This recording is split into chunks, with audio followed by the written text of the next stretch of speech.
तो बच्चों कैसे हैं आप सब। बहुत बहुत स्वागत है आपका आज की इस वीडियो में। आज का ये वीडियो क्लास 12th के बच्चों के लिए बहुत ज़्यादा खास होने वाला है, क्योंकि इस वीडियो में हम लोग देखने वाले हैं बच्चों क्लास 12th का जो आपका पॉलिटिकल साइंस का सब्जेक्ट है, हिंदी में बोले तो जो आपका राजनीतिक विज्ञान का विषय है, इसका जो आपका बोर्ड एग्जाम होने वाला है सीबीएसई का 23 मार्च को। जी हाँ बच्चों, 23 मार्च 2026 को जो आपका सीबीएसई का बोर्ड का पेपर होने वाला है, तो उसके लिए हम लोग अपना पॉलिटिकल साइंस का सैंपल क्वेश्चन पेपर नंबर 7 इस वीडियो में डिस्कस करने वाले हैं, 7वां पेपर। ठीक है, इससे पहले पॉलिटिकल साइंस के 6 सैंपल पेपर ऑलरेडी हमने वीडियो बना करके अपलोड कर दिया है, मैंने और कृष्णा सर ने। अगर अभी तक आपने इन वीडियोस को नहीं देखा है तो आई बटन में आपको लिंक मिल जाएगा, वहां पर क्लिक करके जरूर देख लीजिएगा। ठीक है, और आपका जो दोनों बुक है पॉलिटिकल साइंस का, एक इंडिया वाला एक वर्ल्ड वाला, तो दोनों का वन शॉट का वीडियो भी अपलोड हो चुका है, उसको भी जरूर देख लीजिएगा। आई बटन में आपको लिंक मिल जाएगा और इन सब की अलग से प्लेलिस्ट भी बना दी गई है, वहां से भी जाकर के आप देख सकते हैं। इस वीडियो में हम लोग 7वां सैंपल पेपर डिस्कस करेंगे। और देखिए, एक चीज मैं आपको फिर से बता देता हूँ, जो क्वेश्चन करवाऊंगा इनको करके चले जाइए। इसी में से आप देखेंगे बहुत सारे क्वेश्चंस आपके पेपर में डिट्टो रिपीट होकर के आएंगे, एकदम सेम टू सेम छप करके आएंगे। पॉलिटिकल साइंस का मैं खुद टॉपर रह चुका हूँ। ठीक है, साथ ही साथ पॉलिटिकल साइंस पढ़ाते पढ़ाते 10 साल हो गया है लगभग लगभग। उसके अलावा इस सैंपल पेपर को जो इस वीडियो में मैं आपको सॉल्व करवाने वाला हूँ, इसको डिज़ाइन करने के लिए ना पिछले 10 साल के जो पेपर आए हुए हैं उनको अच्छे से हमने एनालाइज किया है। एनालाइज करने के बाद जो क्वेश्चंस मोस्ट रिपीटेड है और सिलेक्टेड क्वेश्चंस है, वही क्वेश्चंस यहाँ पर मैं आपको करवाने वाला हूँ। तो सोच लीजिए आपके बोर्ड एग्जाम के पॉइंट ऑफ व्यू से कितने ज़्यादा इंपॉर्टेंट क्वेश्चंस ये होने वाले हैं। ठीक है, जो बच्चा ये पूरी वीडियो देख करके जाएगा उसकी तो बल्ले बल्ले हो जाएगी एक तरह। और अगर आप चाहते हैं कि इसी तरह से मैं लाइव आकर के सैंपल पेपर आपको समझाऊं, तो इस वीडियो के नीचे ना 100 से ज़्यादा कमेंट कर दीजिए आज आप। ठीक है, सिंपली आपको लाइव कमेंट करना है। ठीक है, क्या कमेंट करना है? लाइव कमेंट करना है, हार्ट वाले या फायर वाले इमोजी के साथ। आप बस इतना कमेंट कर दिए। अगर 100 कमेंट आ जाएंगे, एक बच्चा 10-10 कमेंट भी कर सकता है, तो डेफिनेटली मैं शाम को लाइव आऊँगा और मैं आपको पेपर सॉल्व करवाऊंगा। देखिए, आज का जो दिन है वो काफ़ी इंपॉर्टेंट रहेगा आपके लिए। आज 20 मार्च है बच्चों। आज यहाँ पर आपको ये 7वां सैंपल पेपर अभी मैं सॉल्व करवा रहा हूँ। इसकी थोड़ी देर बाद यहाँ पर मैप की वीडियो आएगी। ठीक है, फिर थोड़ी देर बाद कार्टून की वीडियो आएगी। ठीक है, फिर थोड़ी देर बाद हमारा सेकंड बुक रह गया था, उसके वन शॉट की वीडियो आएगी।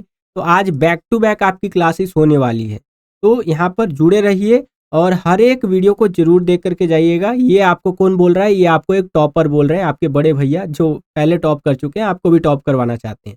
ठीक है, और वीडियो को लाइक भी जरूर कर दीजिएगा बच्चों। जितना ज़रा वीडियो को आप लाइक करते हैं उतना ज़रा हमारा मोटिवेशन बढ़ता है इसी तरह की वीडियोस को बनाने के लिए। ठीक है, चलिए वीडियो को शुरू करते हैं। ए के अंदर, जिसको हिंदी में आप खंड ए या खंड क भी कहते हैं, जो कि 12 नंबर का रहने वाला है और मोस्टली यहाँ पर हमसे एमसीक्यू टाइप के क्वेश्चंस पूछे जाएंगे। ठीक है बच्चों, तो चलिए देखते हैं एक एक करके क्वेश्चंस को। यहाँ पर पहला क्वेश्चन देखिए क्या कह रहा है कि निम्नलिखित घटनाओं को काल क्रमानुसार व्यवस्थित कीजिए। ठीक है, यानी कि टाइम के अकॉर्डिंग जो है इसको अरेंज करना है, ये जो इंसिडेंट्स दिए गए हैं। तो पहले देख लेते हैं ये इंसिडेंट्स, यानी कि ये जो घटनाएं हैं ये कब कब हुई थी। ठीक है, जैसे पहला यहाँ पर घटना दिया गया है, भारत द्वारा वैश्वीकरण को अपनाना। तो आप सभी को पता होगा इंडिया ने जो वैश्वीकरण को अपनाया, ग्लोबलाइजेशन को अपनाया, वो 1991 के अंदर अपनाया। 1991 में हमने वैश्वीकरण को अपनाया था। अगला है यहाँ पर विश्व सामाजिक मंच की पहली बैठक। ठीक है, यानी वर्ल्ड सोशल फोरम, जो कि वैश्वीकरण का विरोध करने का एक मंच है, एक स्टेज है। तो इसका जो पहला बैठक हुआ था ये कब हुआ था? तो ये हुआ था बच्चों आपका 2001 के अंदर। ठीक है, अभी मैं एनसीईआरटी में भी आपको दिखाऊंगा। इसके अगला है हमारा विश्व सामाजिक मंच की चौथी बैठक। ठीक है, तो अगर मैं बात करूं यहाँ पर फोर्थ जो हमारा यहाँ पर बैठक हुआ था, चौथी बैठक हुआ था WSF का, तो वो हुआ था 2004 में। याद रखिएगा, बहुत आसान है। पहली बैठक 2001 में हुआ था WSF का, और जो चौथी बैठक हुआ था 2004 में हुआ था। ठीक है, लास्ट में हमारा विश्व व्यापार संगठन की सिएटल में आयोजित बैठक। ठीक है, तो ये हुआ था 1999 में। कब हुआ था बच्चों?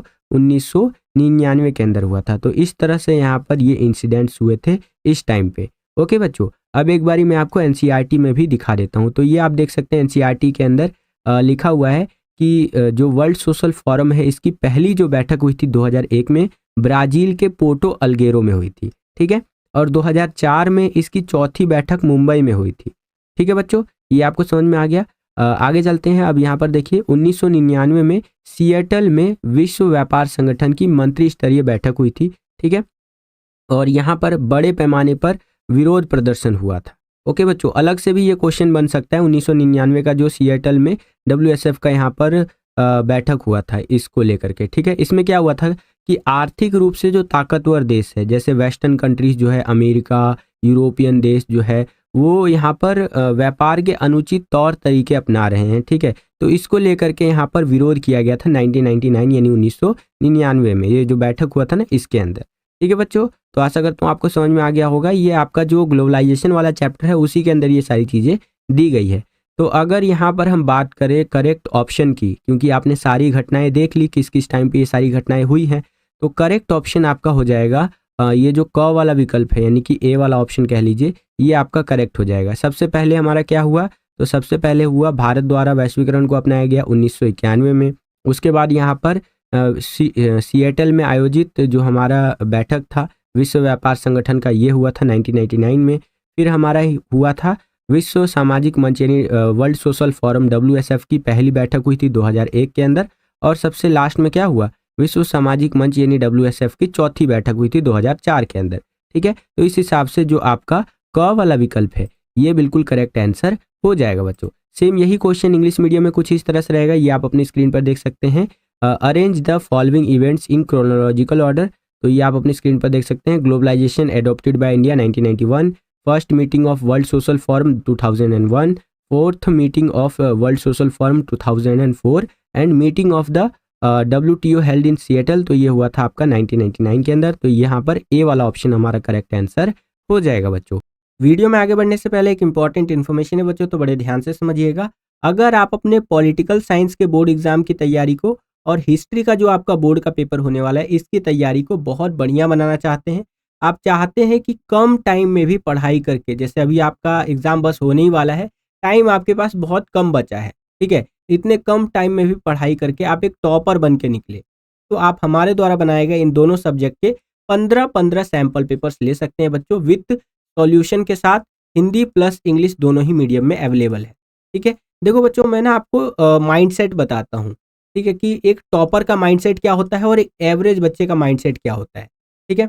एक जो टॉपर बच्चा होता है ना, वो दिमाग लगाता है, दिमाग ये लगाता है कि यार मैं पहली बार क्लास 12th में आया हूँ, पहली बार अपना बोर्ड एग्जाम दे रहा हूँ, सर ने यहाँ पर ऑलरेडी बोर्ड एग्जाम दे रखा है और सर टॉप भी कर चुके हैं और 10 सालों का एक्सपीरियंस भी है सर के पास, तो सर ने ये सैंपल पेपर बनाया होगा तो कुछ ना कुछ तो बात होगी ना इसके अंदर, तो चलो ले लेते हैं सैंपल पेपर को। और वो एवरेज बच्चा जो है वो सैंपल पेपर को ले लेगा, ज़्यादा सोचेगा नहीं, ले लेगा वो, ठीक है, क्योंकि सैंपल पेपर का जो प्राइस है बच्चों वो इतना कम है ना, इतना कम है कि जितने में आप अगर 2-3 दोस्त मिलकर के चाउमीन वगैरह खाएं तो इससे ज़्यादा खर्चा कर देंगे आप, ठीक है। देखिए अभी के लिए हमने डबल डिस्काउंट धमाका ऑफर निकाल रखा है, 249 रुपीज़ में इन दोनों के दोनों सब्जेक्ट के 30 सैंपल पेपर आपको मिलेंगे, ठीक है। हाँ, तो मैं आपको टॉपर का माइंडसेट बता रहा था, तो टॉपर बच्चा क्या करेगा, दोनों सब्जेक्ट का सैंपल पेपर ले लेगा, हिस्ट्री पॉलिटिकल के 30 सैंपल पेपर, उससे वो पढ़ेगा और डेफिनेटली वो टॉप करेगा ही करेगा, क्योंकि इन सैंपल पेपर्स के अंदर ऐसे क्वेश्चंस हैं जो आते ही आते हैं, इससे बाहर तो क्या ही आ जाएगा, है ना। अब आते हैं एक एवरेज बच्चे के माइंडसेट पर, कि एक एवरेज बच्चा जो टॉप नहीं कर सकता वो क्या सोचता है। तो एवरेज बच्चा ये सोचता है, अरे सर के सैंपल पेपर लूंगा, इससे अच्छा मैं खुद ही इस तरह से देखता हूँ, कुछ जुगाड़ लगाता हूँ, ये करता हूँ, वो करता हूँ, टाइम निकल गया, टाइम निकल गया।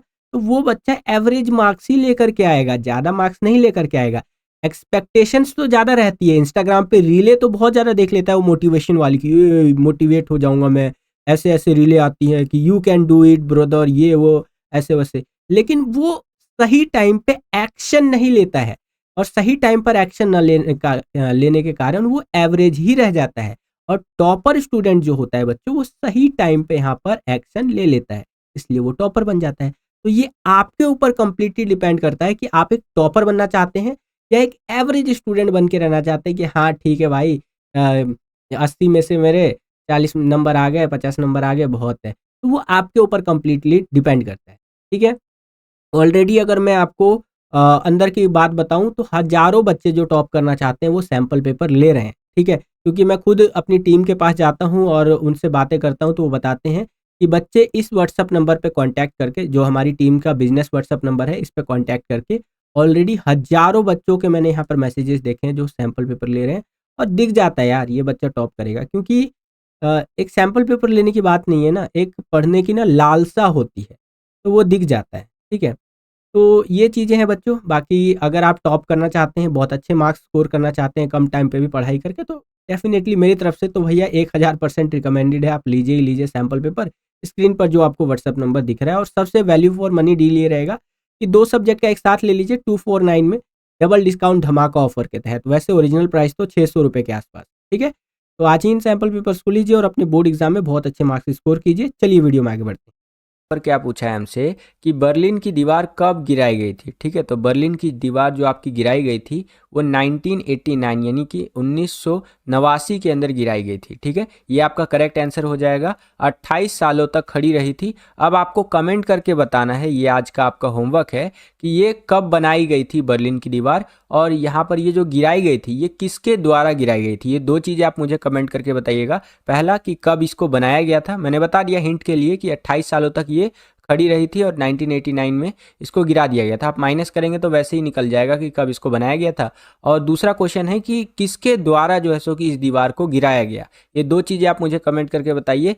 सबसे पहले जो बच्चा कमेंट करके बताएगा और करेक्ट आंसर कमेंट करके बताएगा, उसके कमेंट को मैं यहाँ हार्ट का यानी दिल का निशान दे दूंगा, ताकि और बच्चे समझ सके बच्चे ने बिल्कुल सही आंसर दिया है। ठीक है, सेम यही क्वेश्चन इंग्लिश मीडियम में इस तरह से रहेगा, when was the Berlin wall demolish करके। तो 1989 में जो है सो कि इसको डिमोलिश किया गया था। ओके, और अगर आपको वीडियो पसंद आ रहा है तो वीडियो को लाइक भी जरूर करते चलिएगा। हमारा जो मोटिवेशन हुआ है ना बहुत ज़्यादा बढ़ जाता है, क्योंकि लाइक करना तो आपके लिए फ्री है, फ्री ऑफ कॉस्ट, बिना किसी चार्ज के, लेकिन इससे हम बहुत ज़्यादा चार्ज हो जाते हैं ना, मोटिवेट हो जाते हैं, तो लाइक जरूर करिएगा। खैर आगे चलते हैं। तीसरा क्वेश्चन देखिए यहाँ पर क्या पूछा गया हमसे कि सोवियत संघ में किस पार्टी का शासन था। तो अगर बात करें सोवियत संघ की, तो वहाँ पर भैया कम्युनिस्ट पार्टी का शासन था, बहुत लंबे समय तक चला था। ठीक है, सेम यही क्वेश्चन इंग्लिश मीडियम में इस तरह से रहेगा, विच party ruled the Soviet union. तो कम्युनिस्ट पार्टी, ऑप्शन नंबर जो बी है हमारा बिल्कुल सही उत्तर हो जाएगा। नेक्स्ट क्वेश्चन देखिए कि 1972 में चीन ने किस देश के साथ संबंध बनाकर अपना राजनीतिक और आर्थिक एकांतवास समाप्त किया। तो वो है भैया अमेरिका। ठीक है, अगर इंग्लिश में बोलूं तो इस तरह से रहेगा कि 1972 China ended its political and economic isolation by establishing relations with which country. तो वह भैया अमेरिका के साथ भैया अपने संबंध अच्छे किए इसने, और अपना यहाँ पर राजनीतिक और आर्थिक एकांतवास जो था उसको इसने समाप्त कर लिया। जब भी तो आप देखेंगे अभी चाइना इतना ज़्यादा डेवलप है, उसी टाइम पे समझ गया था 1960-70s के टाइम पे कि भैया अमेरिका एक सुपर पावर है, हाथ मिला लो उससे आगे बढ़ोगे। और भारत देखिए उस टाइम पे बोल रहा था कि नहीं नहीं गुटनिरपेक्ष करेंगे ये वो। मैं अपने देश की बुराई नहीं कर रहा, ध्यान रखिएगा, अपना देश सबसे ऊपर। मैं एक टीचर होने के नाते सिर्फ आपको समझा रहा हूँ। ठीक है, हम भी बाद में थोड़ा सा लेट समझे थे इस चीज़ को, और 1991 में जा कर के हमने न्यू जो आपका पॉलिसी वगैरह अपनाया था, जिसके अंदर हमने ग्लोबलाइजेशन इस तरह से की जो चीज़ें हैं वो अपनाई थी, जैसे कि आज हमारा देश भी चौथे पायदान पे आ ही चुका है, चौथे पांचवें पायदान पे जीडीपी के मामले में मैं यहाँ पर बात कर रहा हूँ। आप मुझे बताइएगा कि टॉप 2 में जीडीपी में कौन आता है, देखता हूँ आपका जनरल नॉलेज कितना है। चलिए पांचवा क्वेश्चन देखिए भैया, यहाँ पर पांचवा जो आपका क्वेश्चन है बच्चों, इसमें आपको मिलान करना है। बेसिकली आप देख भी सकते हैं लिखा हुआ है कि कॉलम ए में दिए गए जो चीज़ें हैं उसका मिलान करना है भैया आपको कॉलम बी में जो आपका जो चीज़ें दिया गया है उससे। ठीक है, तो चलिए मिलान करके यहाँ पर हम लोग बता देते हैं। सबसे पहले अगर आप देखेंगे तो यहाँ पर लिखा हुआ है आपका दूसरी पंचवर्षीय योजना के योजनाकार, यानी कि जो आपका दूसरा पंचवर्षीय योजना था, सेकंड 5 ईयर प्लान था, तो इसका योजनाकार कौन थे। ठीक है, आर्किटेक्ट जिसको आप कह सकते हैं वो कौन थे। तो यहाँ पर करेक्ट आंसर हो जाएगा आपका मौलाना अब्दुल कलाम आज़ाद जी थे। ठीक है, दूसरी पंचवर्षीय योजना के योजनाकार। अगला है जनसंघ के एक नेता। अगर जनसंघ के एक नेता की बात करें यहाँ पर तो वो हो जाएंगे हमारे यहाँ पर मीनू मसानी जी करके। ठीक है, ये हमारा बी का 4th करेक्ट हो जाएगा। फिर सी में अगर आप देखेंगे यहाँ पर है स्वतंत्र पार्टी के नेता। तो स्वतंत्र पार्टी के नेता की अगर बात करूँ तो आप ये फर्स्ट वाला लिख सकते हैं बलराज मधोक करके। फिर है हमारे यहाँ पर हिंदू मुस्लिम एकता के प्रतिपादक, तो वो है भैया पीसी महालनोबिस जी। ठीक है, तो इस तरह से आप यहाँ पर लिख सकते हैं। आशा करता हूँ कि आपको समझ में आया होगा। आगे चलते हैं, यहाँ पर आंसर भी आप देख सकते हैं, इस तरह से आपका आंसर रहेगा बच्चों। ठीक है, चलिए इंग्लिश मीडियम में इस तरह से आप देख सकते हैं और मिलान भी कर सकते हैं, मैंने वैसे आपको बता ही दिया। अब हम लोग आ गए हैं छठे क्वेश्चन के अंदर। छठा जो हमारा क्वेश्चन है यहाँ पर बोला गया है भैया एक अभिकथन है, एक कारण है, दोनों को पढ़ना है। पढ़ने के बाद जो आपको सही विकल्प लगता है वो यहाँ पर चूज करके लिख देना है। तो अभिकथन देखिए क्या कह रहा है कि पूरे शीत युद्ध के दौरान उत्तर के औद्योगिक देशों ने संसाधनों के सतत प्रवाह को सुनिश्चित करने का प्रयास किया। तो ये तो भैया यहाँ पर अभिकथन कह रहा है। अब कारण देखिए क्या कह रहा है, उन्होंने शोषण स्थलों के निकट सैन्य बलों को तैनात किया। तो यहाँ पर आपका जो ख वाला विकल्प है बिल्कुल सही उत्तर हो जाएगा कि कथन और कारण दोनों सही है, ये दोनों चीज यहाँ पर सही है, लेकिन कारण जो है वो कथन की सही व्याख्या नहीं करता है। ठीक है, बात तो दोनों ही सही कह रहा है, लेकिन जो आपका ये कारण दिया गया है ना, ये इसकी सही व्याख्या नहीं करता है अभिकथन की। ठीक है, तो इस हिसाब से ख वाला विकल्प हमारा बिल्कुल सही उत्तर हो जाएगा। यही क्वेश्चन इंग्लिश मीडियम में आप यहाँ पर देख सकते हैं, इस तरह से रहेगा। और ऑप्शन नंबर जो हमारा बी है कि both assertion and reason are correct but reason does not correctly explain the assertion करके, ये हमारा करेक्ट आंसर हो जाएगा बच्चों। नेक्स्ट क्वेश्चन देखिए, ये वाला क्वेश्चन कई बार पेपर में आया हुआ है कि हान नदी के चमत्कार के रूप में डैश जो है उसको जाना जाता है। तो वो है भैया दक्षिण कोरिया का जो आर्थिक विकास हुआ था, इकोनॉमिक डेवलपमेंट जो हुआ था साउथ कोरिया का, इसको हम लोग हान नदी के चमत्कार के रूप में जानते हैं। ठीक है, सेम यही क्वेश्चन इंग्लिश मीडियम में इस तरह से रहेगा कि dash is known as the miracle of Han river. तो वो हो जाएगा economic development of South Korea, option number A. ठीक है, नेक्स्ट क्वेश्चन देखिए, यहाँ पर आठवां क्वेश्चन क्या पूछा गया हमसे कि चीन में कृषि के निजीकरण का क्या प्रभाव पड़ा। चीन की अगर बात करें तो वहाँ पर जब कृषि का निजीकरण किया गया, जो फार्मिंग होता है ना, एग्रीकल्चर जो होता है उसको प्राइवेटाइज किया गया, तो उसका क्या प्रभाव देखने को मिला। तो उसका ये प्रभाव देखने को मिला कि ग्रामीण आय में उल्लेखनीय बढ़ोतरी हुई। भैया आप देखिए, एक चीज़ मैं आपको समझा देता हूँ फार्मिंग के बारे में, बहुत सारे बच्चों को नहीं पता होगा कृषि के निजीकरण क्या होता है इस तरह से, है ना। सिंपल सी चीज़ है भैया, मान लीजिए कि दो आदमी है, एक है ए और एक है बी करके। ठीक है, ए के पास भी एक खेत है और बी के पास भी एक खेत है। ठीक है, अब ए वाला जो व्यक्ति है ये मान लीजिए आलू उगा रहा है और बी वाला व्यक्ति भी आलू ही उगा रहा है। फर्क इतना है कि ए वाला व्यक्ति अपने लिए आलू उगा रहा है, ये उगाएगा, मंडी उंडी में बेचेगा और उससे पैसा कमाएगा, है ना, या खुद का यूज कर लेगा। लेकिन बी वाला जो व्यक्ति है ये कॉन्ट्रैक्ट फार्मिंग कर रहा है ना। कॉन्ट्रैक्ट फार्मिंग में क्या होता है कि मान लीजिए एक एक्स कंपनी है, ठीक है, एक्स वाई कुछ भी करके एक कंपनी है इस तरह से, जो बोलेगी कि आप यहाँ पर 1000 किलो आलू उगाइए अपने खेत के अंदर। ठीक है, इस बी नाम के आदमी को बोल रही है एक्स वाई कंपनी जो है, ये 1000 किलो आलू उगाइए। अगर ये आलू अच्छे से उग जाते हैं तो मैं मंडी में वैसे 5 रुपये किलो जा रहा है, मैं आपसे 10 रुपये किलो लूँगा। ठीक है, और नहीं भी उगता है तो पूरा इन्वेस्टमेंट, पूरा खर्चा मेरा ही होगा। तो इससे क्या होगा, ये जो बी नाम का आदमी है जिसका ये जो खेत है, ठीक है, उसको खाली अपना खेत देना पड़ा और मजदूरी उसको करना पड़ा, बाकी पैसा उसा लगाने का उसको ज़रूरत नहीं है। पैसा कौन लगा रहा है, ये एक्स वाई कंपनी जो है ये लगा रहा है। ठीक है, ऊपर से जो सामान उगा यानी आलू उगा वो 10 रुपये किलो यानी कि नॉर्मल रेट से डबल रेट पे भी इससे खरीद रहा है कंपनी वाला। तो भैया ये तो मालामाल हो जाएगा, है ना। इनके पास ए नाम के जो किसान है, कह लीजिए आदमी, इनके पास उतना पैसा नहीं आएगा। तो इस तरह की ये जो बी नाम का व्यक्ति ने जो पॉलिसी अपनाया, जो तरीका अपनाया, इस तरह की चीज़ें यहाँ पर हमें कृषि के निजीकरण में देखने को मिलता है। ठीक है, तो जब चीन में इस तरह की पॉलिसी, इस तरह की चीज़ें आई तो उससे क्या हुआ, ग्रामीण आय में उल्लेखनीय बढ़ोतरी हमें देखने को मिली। ठीक है, तो इस हिसाब से ऑप्शन नंबर जो हमारा यहाँ पर ग है, सी है, ये करेक्ट आंसर हो जाएगा। सेम यही क्वेश्चन इंग्लिश मीडियम में इस तरह से रहेगा, ये आप अपनी स्क्रीन पर देख सकते हैं, और आंसर हो जाएगा there was a significant increase in rural income करके। ठीक है, चलिए अब नौवां क्वेश्चन देखिए बच्चों, यहाँ पर क्या पूछ रहा है हमसे कि चीन में मुक्त द्वार, जिसे आप खुले द्वार, ओपन डोर पॉलिसी यानी कि खुले द्वार की नीति भी कह देते हैं, ठीक है, इसको किसके द्वारा अपनाया गया चीन के अंदर यानी चाइना के अंदर। अब बहुत सारे बच्चे ये तो पढ़ लेते हैं कि हाँ भैया इस सन में जैसे कि चीन ने खुले द्वार की नीति, ओपन डोर पॉलिसी जो है अडॉप्ट किया था, ठीक है, चाइना ने अडॉप्ट किया था, लेकिन ये नहीं पढ़ते हैं कि किसके नेतृत्व में उन्होंने अडॉप्ट किया था चाइना ने।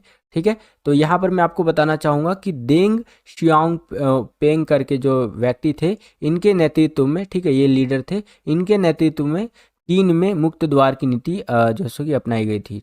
ये आप लिख सकते हैं। ओके, तो ये हमारा करेक्ट आंसर हो जाएगा। और गजब नाम होता है यार, पता नहीं ये लोग प्रोनाउंस कैसे करते होंगे। हमारे यहाँ इंडिया में तो सिंपल सिंपल नाम होता है, जैसे मेरा नाम है जयप्रकाश, ठीक है, मेरा नाम भी काफ़ी बड़ा है, जयप्रकाश कुमार झा करके। कहीं अगर फॉर्म में भरता हूँ तो पूरा फॉर्म भर जाता है, लेकिन एटलीस्ट ऐसा है कि भाई प्रोनाउंस कर सकते हैं, जयप्रकाश कुमार झा, ठीक है। या रवि, रॉकी, इस तरह के सिंपल सिंपल नाम होते हैं। रॉकी तो कम होता है, टिंकू, मिंकू, लेकिन ये लोग पता नहीं देंग श्यांग पेंग, है ना, देंग, पता नहीं क्या क्या, चाउ एन लाई, ये सब चाउमीन उमीन, पता नहीं क्या क्या नाम रखते हैं। खैर, सेम यही क्वेश्चन इंग्लिश मीडियम में इस तरह से रहेगा, who adopted the open door policy in China, तो डेंग श्यांगपिंग करके रहेगा, है ना। चलिए अगला क्वेश्चन देखिए, यहाँ पर हमारा 10वां क्वेश्चन क्या है, वही अभिकथन और कारण वाला है। तो यहाँ पर कथन क्या कह रहा है कि संविधान की 5वीं अनुसूची आदिवासी स्वायत्तता को उनकी प्रथाओं और प्रथागत कानूनों को संरक्षित करने की अनुमति देती है। अब जो संविधान का 5वां अनुसूची है, ठीक है, जो आदिवासी लोग जो है उनकी स्वायत्तता को, साथ ही साथ उनकी जो प्रथाएं हैं जो उनको मानते हैं ना, तो उनको संरक्षित करने की अनुमति देता है ये संविधान का 5वां अनुसूची, ठीक है जी।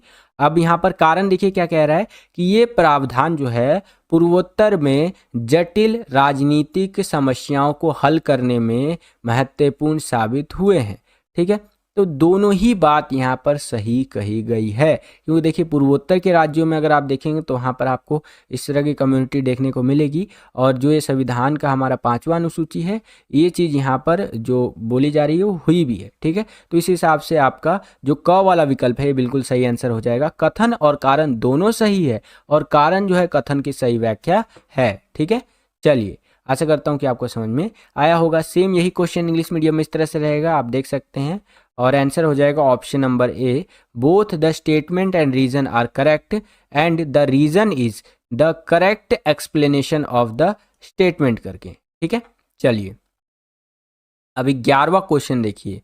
आप में से बहुत सारे बच्चे जो है ये क्वेश्चन नहीं देखे होंगे पहले, या पढ़े होंगे उतना ध्यान नहीं दिए होंगे, लेकिन ये क्वेश्चन भी आ सकता है पेपर में। क्वेश्चन क्या है, आंसू का शब्द जो है, ये आंसू वाला जो शब्द है इसका विस्तार बताइए भैया, ठीक है। तो आंसू का फुल फॉर्म होता है ऑल असम स्टूडेंट यूनियन, ठीक है।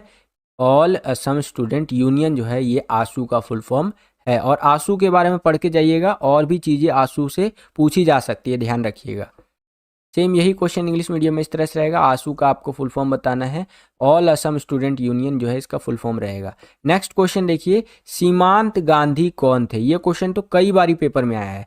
खान अब्दुल गफ्फार खान जी जो थे उनको सीमांत गांधी के नाम से भी जाना जाता था, ठीक है। तो ग वाला जो विकल्प है बिल्कुल सही आंसर आपका हो जाएगा। सेम यही क्वेश्चन इंग्लिश मीडियम में इस तरह से रहेगा कि हु वाज सीमांत गांधी, तो खान अब्दुल गफ्फार खान जी, ठीक है।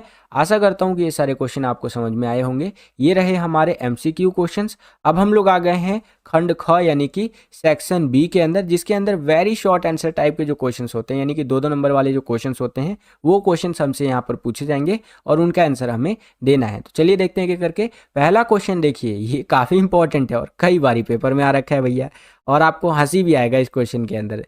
आया राम गया राम किसे कहा जाता है भैया, तो इसके बारे में ना थोड़ा सा आप समझिए बच्चों। तो यहाँ पर आप देख सकते हैं बच्चों, एक कार्टून आपको देखने को मिलेगा जो कि आया राम गया राम से रिलेटेड है, और अमूल द्वारा जो है सो कि इस कार्टून को बनाया गया है। अमूल दूध पीता है इंडिया। आपने भी अमूल दूध पिया होगा, मैंने भी बहुत पिया है और पीता भी रहता हूँ। खैर ये कोई प्रमोशनल वीडियो नहीं है, ये एक एजुकेशनल वीडियो है। यहाँ पर देखिए आया राम गया राम से क्या अभिप्राय है। यहाँ पर जो आया राम गया राम की बात हो रही है, असल में ये एक व्यक्ति की बात हो रही है, ठीक है, जो हरियाणा से बिलोंग करते थे। हरियाणा के एक विधायक थे जिनका नाम था गया लाल। उन्होंने कुछ ही घंटों के अंदर कई बारी जो है सो कि पार्टी बदल ली थी। जैसे कि मान लीजिए अभी कांग्रेस में है, ठीक है, तो बीजेपी में चले गए, भैया मैं बीजेपी में आ गया। उसके बाद बीजेपी में है तो फिर यहाँ पर किसी और पार्टी में चले गए, समाजवादी पार्टी में, फिर समाजवादी पार्टी में है तो किसी और पार्टी में चले गए। कहने का मतलब ये है, मैं सिर्फ ये जो पार्टियों का नाम बता रहा हूँ ये एग्जाम्पल के लिए बता रहा हूँ, ठीक है। कुछ ही घंटों के अंदर, आई थिंक 8-9 घंटों के अंदर जी कई बारी पार्टी बदल ली कि भैया मैं यहाँ हूँ, अब मेरे को अच्छा नहीं लग रहा, चल मैं उधर जा रहा हूँ।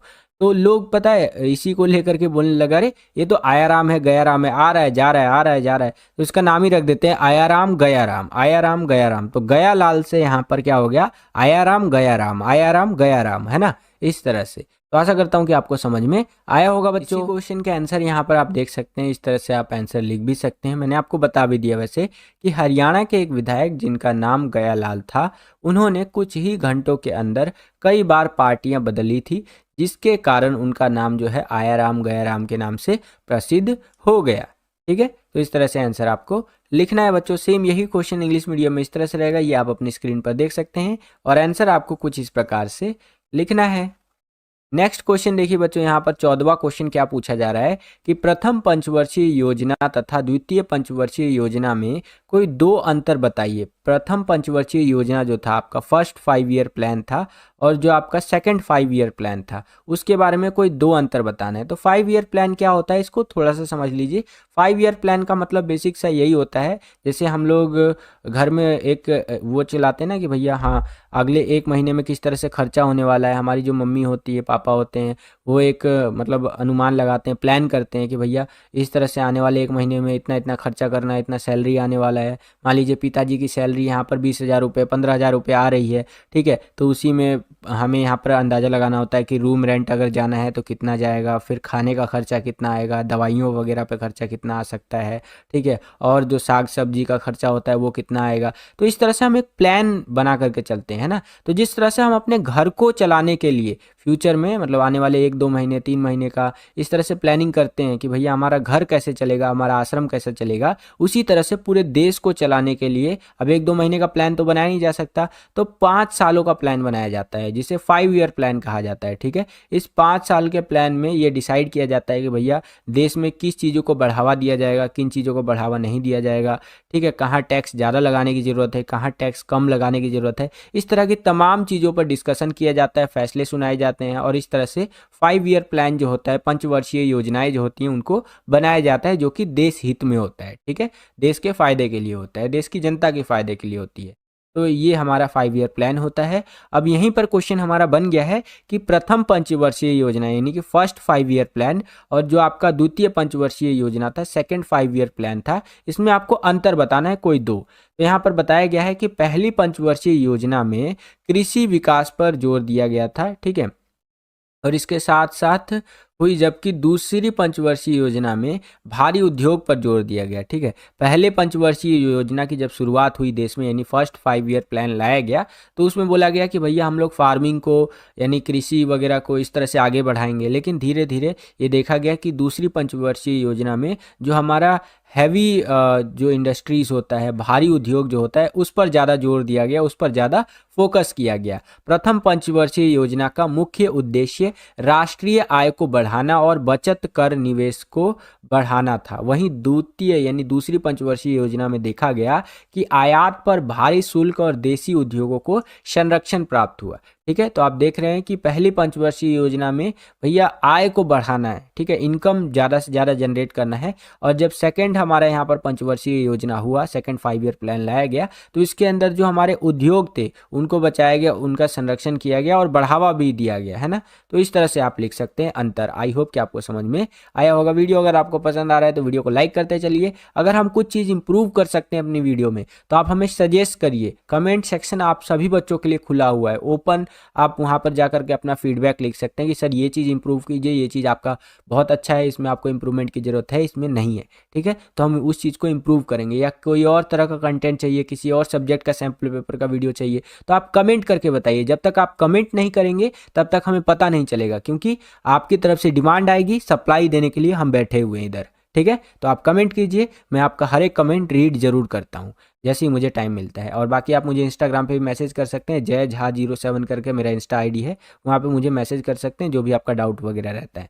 सेम यही क्वेश्चन इंग्लिश मीडियम में इस तरह से रहेगा और आंसर आपको कुछ इस प्रकार से लिखना है बच्चों। ओके, चलिए अगला क्वेश्चन देखिए। यहाँ पर हमारा 15वां क्वेश्चन क्या पूछा गया है कि आसियान की स्थापना क्यों की गई। इस दुनिया में जितनी भी चीज़ें स्थापित की जाती है, इस्टेब्लिश की जाती है, उसका कोई ना कोई उद्देश्य होता है। तो आसियान जो ये संगठन है, इसकी स्थापना क्यों की गई थी? तो इसकी स्थापना की गई थी आर्थिक वृद्धि को तीव्र करने के लिए। ठीक है, जो भी इसके सदस्य देश है, ठीक है, उन सब का जो इकोनॉमिक डेवलपमेंट है वो बहुत तेजी से हो, इसीलिए आसियान की स्थापना की गई थी। दूसरा, उनका सामाजिक और सांस्कृतिक विकास हो सके और क्षेत्रीय शांति तथा स्थायित्व को बढ़ावा देने के लिए, ठीक है, जो रीजनल लेवल पे उनका शांति है, पीस है, ठीक है, इन सबको बढ़ावा देने के लिए आसियान की स्थापना की गई थी। आशा करता हूँ कि आपको समझ में आया होगा। सेम यही क्वेश्चन इंग्लिश मीडियम में इस तरह से रहेगा, ये आप अपनी स्क्रीन पर देख सकते हैं और आंसर आपको कुछ इस प्रकार से लिखना है।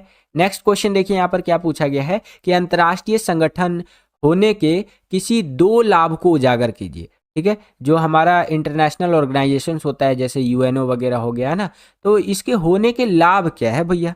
तो देखिए यहाँ पर आंसर आप कुछ इस तरह से लिख सकते हैं कि अंतर्राष्ट्रीय जो संगठन होते हैं वो अंतर्राष्ट्रीय चिंता के मुद्दों पर चर्चा करने के लिए एक सामान्य मंच प्रदान करते हैं, जैसे कि पर्यावरण, महामारी, अंतर्राष्ट्रीय युद्ध तथा शांति तथा अन्य अंतर्राष्ट्रीय मुद्दे।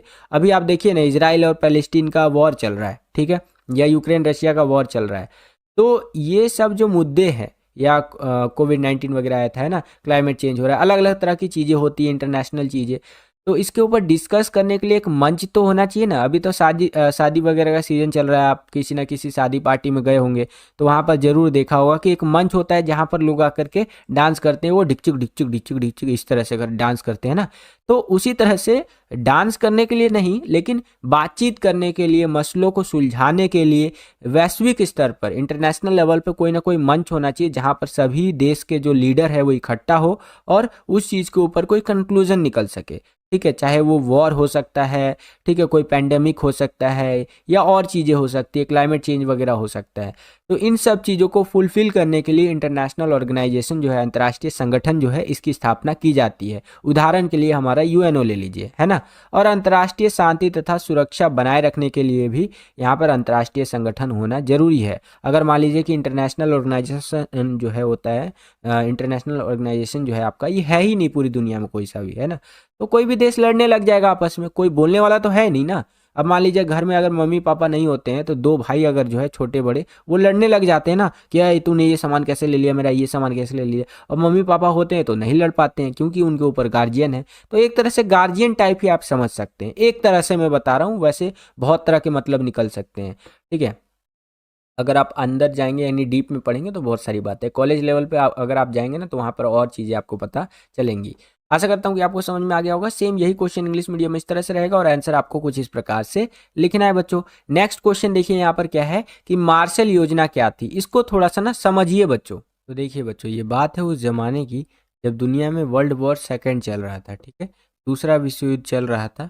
अब भैया जैसे ही दूसरा विश्व युद्ध यहाँ पर समाप्त होता है हमारा, ठीक है, सेकेंड वर्ल्ड वॉर खत्म होता है, वैसे ही पूरी दुनिया के ज़्यादातर देशों की जो अर्थव्यवस्था थी वो तहस नहस हो चुकी थी। ठीक है, मान लीजिए जो भी इस युद्ध में शामिल थे, मैं उनकी बात कर रहा हूँ।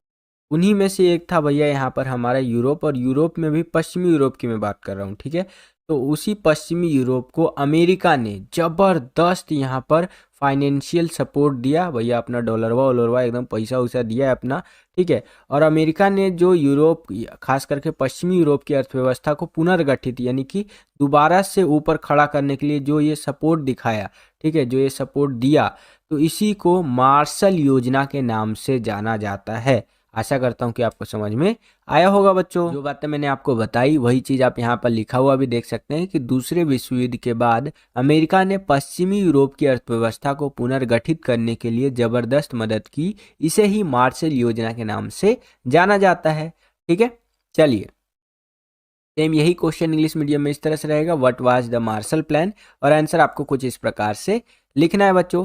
नेक्स्ट क्वेश्चन देखिए कि भारत और चीन के बीच विवादों के कारणों का उल्लेख कीजिए। इंडिया और चाइना की बात करें तो विवादों में घिरा ही रहता है, शुरू से ही हमारे संबंध खट्टे ही रहे हैं, मीठे तो मैं बोलूँगा ही नहीं। ठीक है, बीच में कुछ टाइम के लिए हुआ था, पुराने टाइम पे जब एक दो नारा आया था कि हिंदी चीनी भाई भाई इस तरह से करके, कद्दू मेरा भाई, कोई भाई भाई नहीं है भाई, सबसे बड़ा थ्रेट जो है हमारा चाइना ही है। ये हमारे यहाँ पर विपिन रावत जी जो है, स्वर्गीय विपिन रावत जी जो हमारे आर्मी चीफ इस तरह से जो होता है ना, बड़े लेवल के जो होते हैं आर्मी वाले, तो वो रह चुके हैं, उन्होंने भी बताया है, ठीक है, कि हमारा सबसे बड़ा थ्रेट जो है वो चाइना है, और चाइना है भी भाई।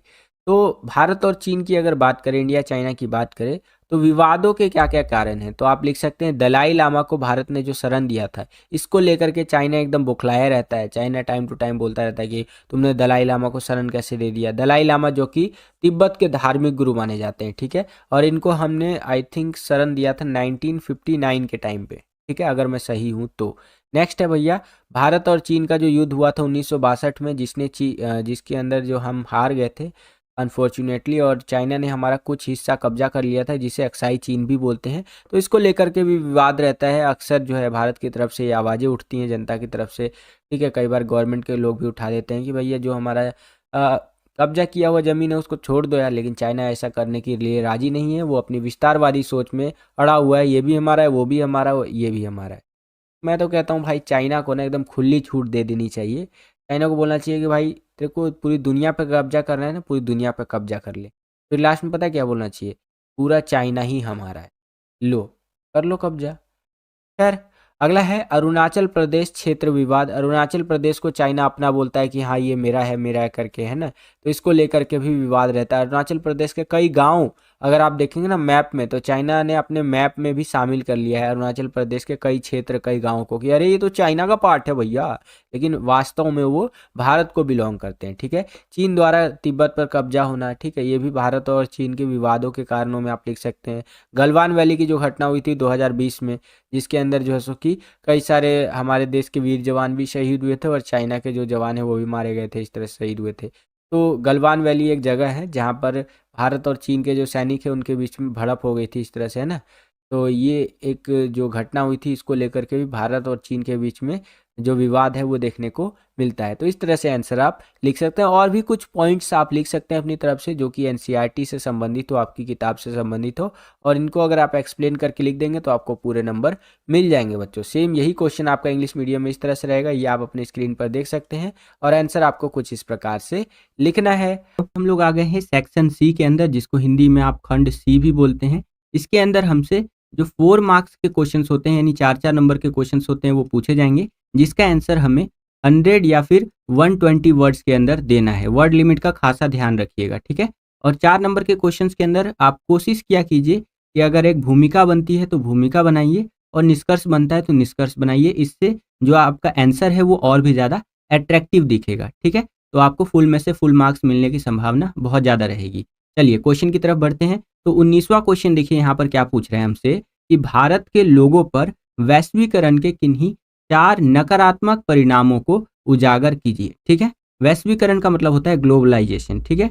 और अगर मैं इसका डेफिनेशन की बात करूं तो आप प्रवाह समझ सकते हैं। वैश्वीकरण का अगर यहाँ पर मैं परिभाषा की बात करूं तो आप यहाँ पर समझेंगे क्या, प्रवाह, ठीक है। अब आप बोलेंगे सर प्रवाह क्या होता है, तो प्रवाह कई तरह की चीज़ों का हो सकता है, जैसे एक देश से दूसरे देश में किसी वस्तु का जाना, दूसरे देश से अपने देश में पूंजी का आना, ठीक है, विचारों का, और इस तरह से और भी चीज़ों का आदान प्रदान, ये जो प्रवाह हो रहा है यही हमारा वैश्वीकरण होता है। जब इसके ऊपर पर्टिकुलर क्वेश्चन बनेगा ना 6 नंबर का, तो उसमें और अच्छे से मैं आपको बताऊंगा। शॉर्ट में इतना ही समझ लीजिए कि वैश्वीकरण का मतलब होता है प्रवाह, ठीक है। अब यहाँ पर हमसे सीधा सीधा पूछ लिया है कि भारत के अंदर ये जो लोग रहते हैं उन पर वैश्वीकरण के जो 4 नकारात्मक हमें परिणाम देखने को मिले हैं उसको आपको बताना है। तो देखिए, वैश्वीकरण जो ग्लोबलाइजेशन हमने अडॉप्ट किया था वो एलपीजी नीति के तहत 1991 में अडॉप्ट किया था, ठीक है। Liberalisation, privatisation and globalisation. तो 1991 में जो हमने यहाँ पर ग्लोबलाइजेशन को यानी वैश्वीकरण को अडॉप्ट किया, तो इसके कई हमें पॉजिटिव साइड्स यानी कि सकारात्मक परिणाम देखने को मिले, ठीक है, पॉजिटिव रिजल्ट जिसको आप कह सकते हैं, एंड कई नेगेटिव साइड्स भी हमें देखने को मिले हैं, ठीक है। तो हमें नेगेटिव साइड्स को यहाँ पर उजागर करके बताना है। तो देखिए इस तरह से आप लिख सकते हैं, वैश्वीकरण के नकारात्मक परिणाम जो कि इस प्रकार से हैं। यहाँ पर पहले पॉइंट में आप लिख देंगे कि किसानों के लिए बहुराष्ट्रीय कंपनियों से बीज खरीदने के बाद फसल बर्बाद होने पर भारी क्षति होती है, ठीक है। किसान क्या करते हैं कि जो बाहर की कंपनियां होती है उनसे बीज खरीदते हैं, और उससे फिर यहाँ पर खेती वगैरह करते हैं, और खेती वगैरह करते हैं, और उनकी खेती वगैरह बर्बाद हो जाए तो उनको बहुत ज़्यादा यहाँ पर नुकसान सहना पड़ता है। तो ये आप एक लिख सकते हैं। और क्या लिख सकते हैं, छोटे दुकानदारों के लिए आजीविका का संकट आन पड़ा है। आज के टाइम पे आप देखेंगे तो स्विगी, जोमेटो का प्रचलन बहुत ज़्यादा है। पास वाले ढाबा से जल्दी कोई ऑर्डर करने नहीं जाता है, पास वाले ढाबा पे जाके रामू काका ये हमको तंदूरी नान दे दीजिए ना, ये हमको पनीर का सब्जी पैक कर दीजिए ना, नहीं। आज के टाइम पे जो लोग हैं वो बहुत ज़्यादा ना मतलब आलसी हो गए हैं और क्या कर रहे हैं कि ऑनलाइन ऑर्डर कर ले रहे हैं। खैर स्विगी, ज़ोमैटो तो इंडिया का ही कंपनी है, लेकिन इसी तरह से मैं आपको बताना चाह रहा हूँ कि जो ई-कॉमर्स वगैरह जैसे अमेज़न, फ्लिपकार्ट एक बेस्ट एग्ज़ाम्पल हमारा यहाँ पर रहेगा। अमेज़न और फ्लिपकार्ट जो है, ख़ासकर अमेज़न की अगर मैं बात करूँ, तो ये बाहर का अमेरिका का कंपनी है, ठीक है? आपको कोई फ़ोन ऑर्डर करना है, जैसे आपने ये देखा, अरे भैया ये वन प्लस का ये वाला फ़ोन बहुत अच्छा है, ये एमआई का, रियलमी का ये वाला फ़ोन बहुत अच्छा है, चलो इसको ऑर्डर कर लेते हैं। तो वो फ़ोन 12,000 का है, तो आप अमेज़न से उसको ऑर्डर कर लेंगे, ठीक है? तो इससे क्या हो रहा है, उसका जो प्रॉफ़िट बच रहा है फ़ोन वगैरह के ऊपर, वो अमेज़न के पास जाएगा, उसके ऊपर कमीशन जाएगा, ठीक है? वही फ़ोन आप दुकान से भी ले सकते हैं जा कर के, दुकान से लेंगे तो दुकान वाले भैया को फ़ायदा होगा, है कि नहीं? लेकिन लोग क्या करते हैं, दुकान से ना लेकर के अमेज़न, फ्लिपकार्ट वगैरह से ले लेते हैं और इससे उनको फ़ायदा हो जाता है। तो जो छोटे दुकानदार हैं, ठीक है? उनको यहाँ पर आजीविका का संकट आन पड़ा है। ये तो मैंने एक एग्ज़ाम्पल दिया, ऐसे बहुत सारे एग्ज़ाम्पल्स आप देख सकते हैं, जिससे कि छोटे दुकानदारों को बहुत ज़्यादा लॉस सहना पड़ रहा है, ठीक है? आगे देखिए बताया गया है कि भारत अथवा अन्य देशों पर पश्चिमी संस्कृति का प्रभाव हमें देखने को मिला है। भारत और अन्य देश आप देखेंगे ना, तो उसमें ज़्यादातर मैं यहाँ पर जो डेवलपिंग कंट्रीज़ है, उनकी बात कर रहा हूँ। तो उनमें आप देखेंगे कि पश्चिमी संस्कृति का प्रभाव बहुत ज़्यादा दिखा है। आज के टाइम पे आप भारत में देख लीजिए, कोई जल्दी आपको धोती कुर्ता पहने हुए दिखेगा? नहीं दिखेगा, ठीक है? क्योंकि बाहर की जो संस्कृति है, हम पूरी तरह से उसको कॉपी करने का प्रयास करते हैं। हम जीन्स पहनेंगे, है कि नहीं? शर्ट पहनेंगे और ये केवल ऐसा नहीं बोल रहा हूँ कि आम लोग ही करते हैं, जो एजुकेटेड लोग हैं, वो भी करते हैं। मैं भी ऐसे ही करता हूँ, क्यों? क्योंकि हमारे माइंड पर ना एक पश्चिमी संस्कृति की छाप छूट चुकी है। अगर आप धोती कुर्ता पहन करके घर से बाहर जाएँगे, तो आपको खुद ऑकवर्ड फ़ील होने लगेगा। एक आध दिन तो आप निकल भी जाएँगे किसी त्योहार वगैरह पे, है कि नहीं? लेकिन रोज़मर्रा के जीवन में आप लोवर, टी-शर्ट, ठीक है? या फिर लड़की हैं तो सूट वगैरह इस तरह से, मतलब सूट भी नहीं तो जो बाहर की संस्कृति की चीज़ें हैं, कपड़े वगैरह है, उनको पहन कर के घर से बाहर निकलना चाहेंगे। तो ये क्या है? ये एक तरह का प्रभाव है, सॉरी, जो लोगों पर पड़ रहा है, अन्य देशों के लोगों पर। ये पश्चिमी संस्कृति की बात हो रही है। ये सब वेस्टर्न कल्चर है जो अन्य देशों पर एक तरह से थोपा जा रहा है और लोग एडॉप्ट भी कर रहे हैं उस चीज़ को। तो ये नकारात्मक चीज़ है। मैं भारत के संदर्भ में यहाँ पर बात कर रहा हूँ तो, ठीक है? तो ये एक नेगेटिव साइड है, इस तरह से आप लिख सकते हैं। और क्या चीज़ है यहाँ पर? तो और आप लिखेंगे भारत की अनेक कंपनियाँ बहुराष्ट्रीय कंपनियों से प्रतिस्पर्धा नहीं कर पाती है। प्रतिस्पर्धा का मतलब होता है कॉम्पिटिशन। तो भारत की बहुत सारी कंपनियाँ हैं जो बाहर की जो कंपनियाँ हैं उनसे कॉम्पिटिशन में जीत नहीं पाती, कॉम्पिटिशन में उनके साथ आ ही नहीं पाती। फॉर एग्ज़ाम्पल भारत की एक मोबाइल की कंपनी है यहाँ पर माइक्रोमैक्स, ठीक है? आप नाम सुने होंगे माइक्रोमैक्स का, लेकिन अगर आपको बोल दिया जाए कि आपके पास 10,000 रुपए है और यहाँ पर आपको माइक्रोमैक्स का फ़ोन मिल रहा है और वहीं 10,000 रुपए में आपको एक वीवो का फ़ोन मिल रहा है, ठीक है? तो आप वीवो का फ़ोन लेना ज़्यादा प्रेफ़र करेंगे। वीवो हालाँकि एक चाइनीज़ ब्रांड है। आप माइक्रोमैक्स का फ़ोन नहीं लेंगे, क्यों? क्योंकि वीवो और माइक्रोमैक्स में देखा जाए तो वीवो ऊपर जा रहा है कॉम्पिटिशन के अंदर। तो बहुराष्ट्रीय कंपनियाँ, बाहर की कंपनियाँ आने के कारण जो है भारत की कंपनियाँ उनसे कॉम्पिटिशन नहीं कर पा रही है। समझ रहे हैं आप? ये सारी चीज़ें, क्योंकि बाहर की कंपनियों के पास तो अच्छा खासा पैसा है, लेकिन इंडिया की जो कंपनियाँ उनके पास इतना अच्छा पैसा नहीं है। ये कुछ सेक्टर्स की बात कर रहा हूँ, सभी सेक्टर्स की बात यहाँ पर मैं नहीं कर रहा हूँ। तो इस तरह से आप लिख सकते हैं और भी कई सारी चीज़ों को ऐड करके यहाँ पर लिखा जा सकता है। आशा करता हूँ कि आपको पूरा आंसर समझ में आ गया होगा। वीडियो अगर आपको पसंद आ रहा है तो वीडियो को लाइक करते चलिए। आपका एक लाइक हमें बहुत ज़्यादा मोटिवेट करता है इसी तरह के वीडियोज़ को बनाने के लिए। अगर कुछ भी आपका डाउट रह जाता है तो कमेंट करके पूछा कीजिएगा, क्योंकि मैं हर एक कमेंट पढ़ता हूँ। खास करके दिन में जब मुझे समय नहीं मिलता है तो रात को बैठता हूँ, 1 डेढ़ घंटा कमेंट के रिप्लाई देता हूँ दबा करके, ठीक है? और इंस्टाग्राम पे भी आप मुझसे जुड़ सकते हैं, जय झा 07 मेरा इंस्टाग्राम आईडी है।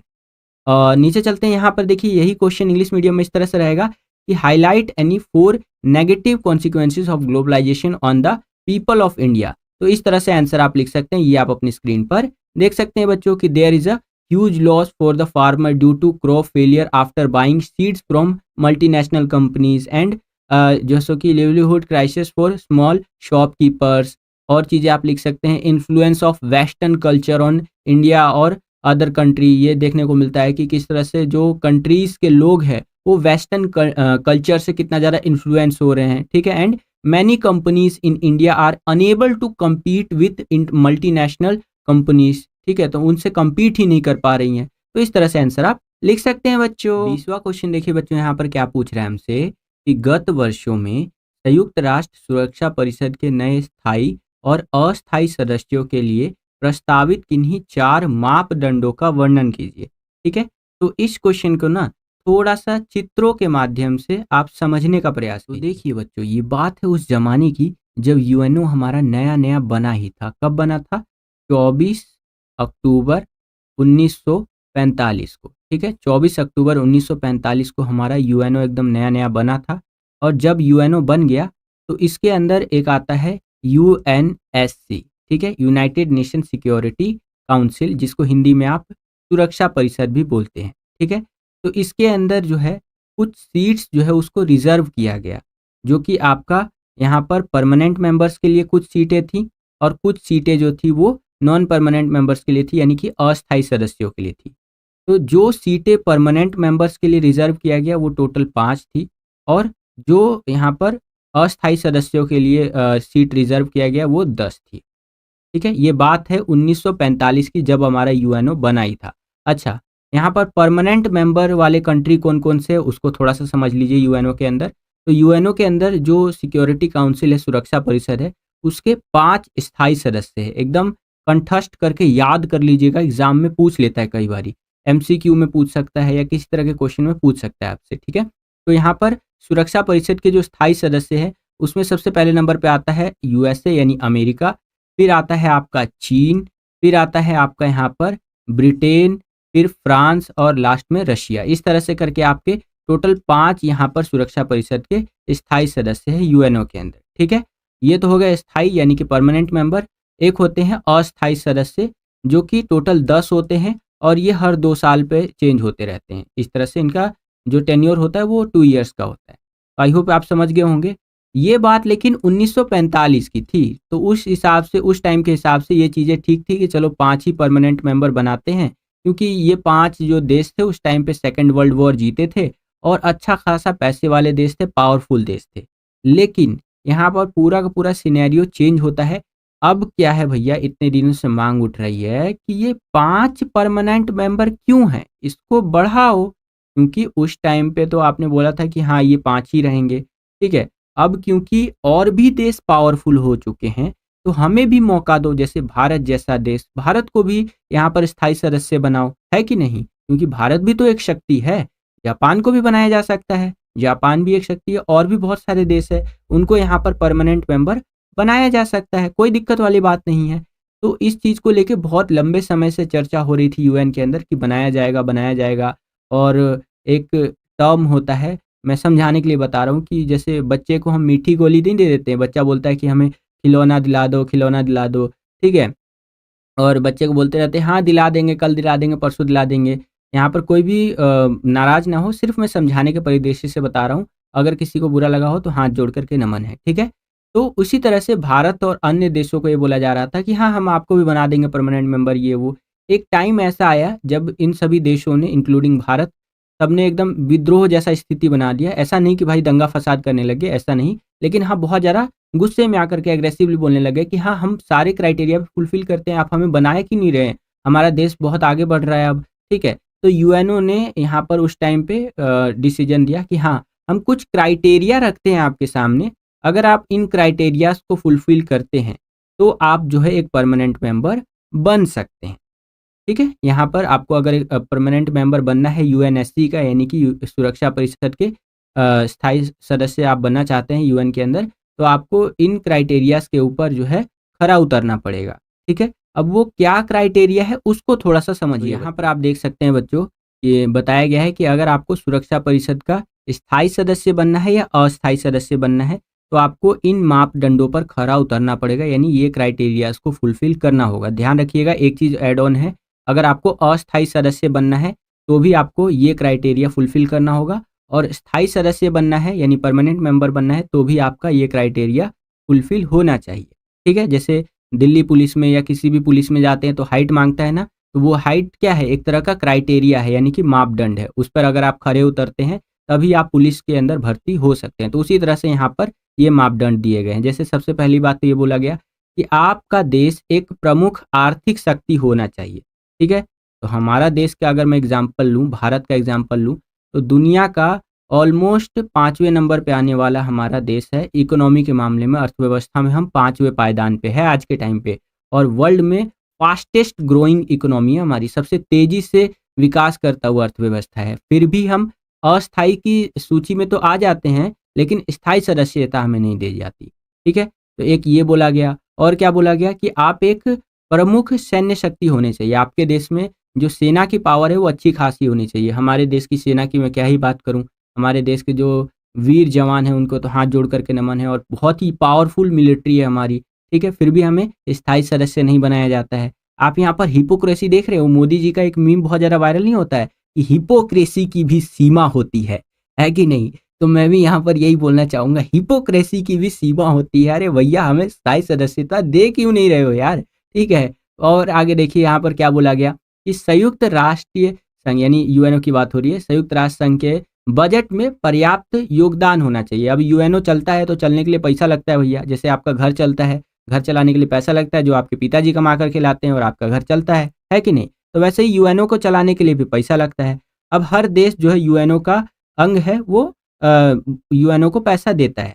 भारत भी शुरू से ही यूएनओ में डोनेट करता आया है, ठीक है? हालाँकि हम उतना ज़्यादा पैसा नहीं देते हैं, लेकिन फिर भी हम पैसा अच्छा खासा दे देते हैं, और भी अन्य तरीकों से हम सहायता कर देते हैं। तो इस मामले में भी हम लोग यहाँ पर इस क्राइटेरिया को फुलफ़िल करते हैं। अच्छा, आगे देखिए बताया गया है, जनसंख्या की दृष्टि से एक बड़ा देश होना चाहिए। अपने देश की बात ही क्या करें, दुनिया में सबसे ज़्यादा जनसंख्या हो चुकी है हमारे देश में। तो इस क्राइटेरिया में तो नंबर 1 पे आ गए हम लोग, ठीक है?